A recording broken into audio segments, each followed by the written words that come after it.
Oh, I'm going to try this one more time, and then I'm going to stop for the day. This is Margaret Ann Windsor, Peggy Ann Childers.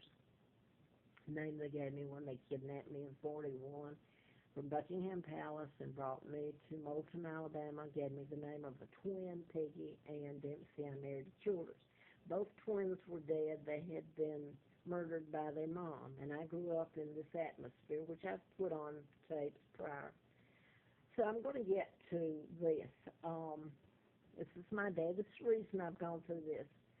The Americans and members of my family took down my father. He never married Wallace Simpson, the real king of England. He married Claudia Ruth O'Keeffe, Catholic,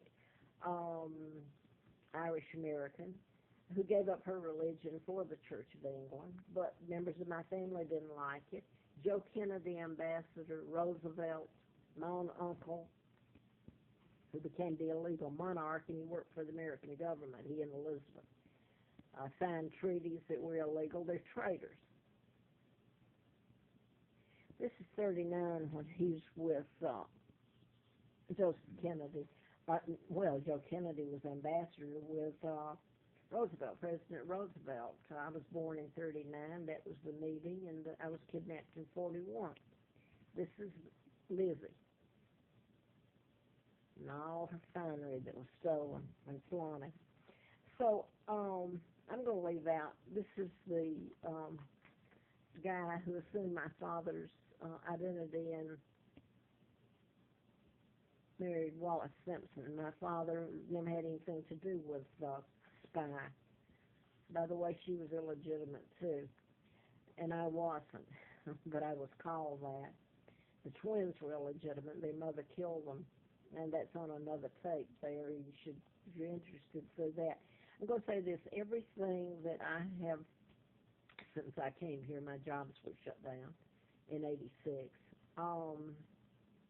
And I came up here just to have a place to be up in the I camped. Didn't have tent at first or sleeping bag. I froze. I starved. I did the Appalachian Trail. Most people couldn't have done a month of it. And I stayed up there just to be alive.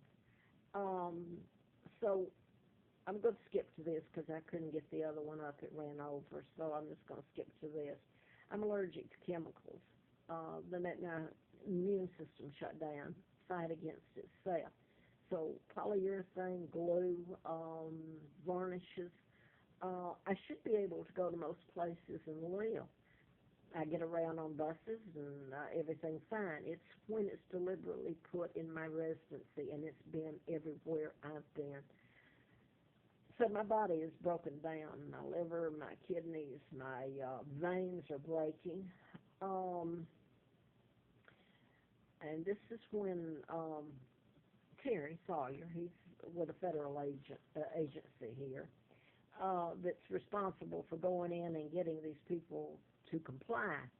In other words, they're joining the conspiracy to assault, you name it, any right a person could have to breathe free, clean, free air, or anything, to live. He sent homeless assistants out. They've come and got me at the campground, which makes it sound like they're doing me a favor unless you get the overall picture. They take me to Edinburgh Square, which Edinburgh is associated with, like Scotland, the castle, or the monarch. So I go in, and I've got a backpack, nothing to sleep on but one of those little mats that the hikers use. So I go in, and I get in right away. I think it was just a couple of days later I got in. So they had no problem then, and I went in, and right away I start being gassed. I turned from happy to really sick and sad. The maintenance guy there is Palmer, and he and his wife, she's head of HUD, or was then, Section 8, and was responsible for what happened to me, getting me into these so quick and getting gassed and fumigated and my body torn to bits. In Mossad, they're going in there after him. You should follow my tracks. But anyway, they had a home. They have a home out on the trail where Mountain Pass Road. I used to pass their home. It's sitting on a knoll up there with lots of land. Beautiful, beautiful home. I had to pass that every day while I lived up there those years and fell down in the sleet and the snow and starved and went past their home. Now I'm in Edinburgh and he's the maintenance and his wife is the one that's responsible. Clater was her maiden name, for the HUD. She works for HUD. So what happened to me there, he helped to do it. So I finally left after 6 months. I couldn't take it anymore. So I'm going to jump to the other Richfield. Terry took me there. I got in right away, no problem, Section 8, and that was a nice one. I hated so bad to have to leave there. So I'm going to jump to the next HUD. This involves the federal government again, and they're financing Section 8, their part in it, low-income housing. So the next one was I went to, and Terry took me there because I couldn't get anything else. I'm shut down. What can I say? So this is in Bedford, and it's July the 1st of 11. I go in, and they're brand new units. I hope I'm not being redundant. Owned by Reverend Moore, black minister out of Washington, North Carolina. And they're relatively nice, but they're HUD, low rent income people. So I get in. The minute I walk in, July the 1st, air conditioning goes out. And then all hell broke loose. You got mold and mildew and leaks, and they finally, I have to leave out most of it, they finally moved me to another unit, brand new one.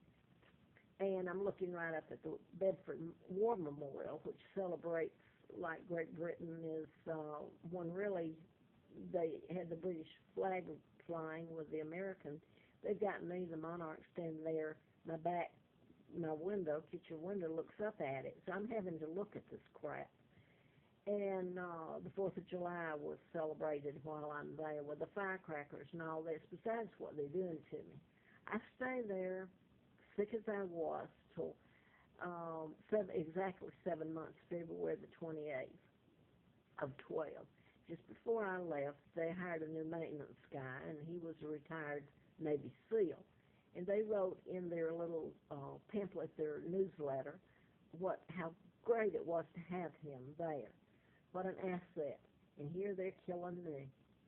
I mean, you make sense of that and something's wrong. Now then, I came back over here to Roanoke. It's next door. And I've tried to leave Virginia, and I've been run back here. Situations created, and I came back here really to have a place to tent, to be. And I applied at Reverend Moore has a new one, or had a new one last year, going up in Christiansburg, brand new, near Virginia Tech. And her name was Scott, the manager. They had four people had moved in, so they had it wide open. And Moore owns about 23 of these, federally funded, over Virginia and the Carolinas. So she told me that they have to do a background check on everywhere I've lived and worked. And so I got a rejection slip saying I didn't meet the criteria. And when I asked her to explain, because I just lived in the one in Bedford, they broke the law against me. I didn't commit any crimes. I paid my rent. I did it all. Sucked in their fumes. So she told me it wouldn't do me any good, and it didn't. I tried to follow up, and that's supposed to be illegal, what she did. You're supposed to tell someone why. So now I'm here, and I have nowhere to go. I can't really afford where I'm at now, so I'm going to have to, I can't. I'm going to have to find something, and I don't know where. I can't get on a bus anymore to leave town, so But I filled out an application for Edinburgh. Again, I didn't commit any crimes there. They were committed against me. So now then I'm told today by Donna that, well, I can come in, but it's a 3 to 4 year waiting list, so there you go. And her whole attitude had changed from when I was there before, and yes, she did remember me, obviously. Um, so I'm going to go because that's getting my ducks in a row in case anything ever goes to court and anybody ever has to answer for the crimes they've committed against me. Now then, this is your rights at HUD. I'm just going to read off the first one. I have no rights. The right to live in a decent, safe, and sanitary housing that is free from environmental hazards such as lead-based paint hazards. And he goes on. In other words, clean air. I guess that's all I was going to cover in this. I had all the other places I'd lived, and the law is broken there that's so hideous, but I'm going to close and see if I can upload this.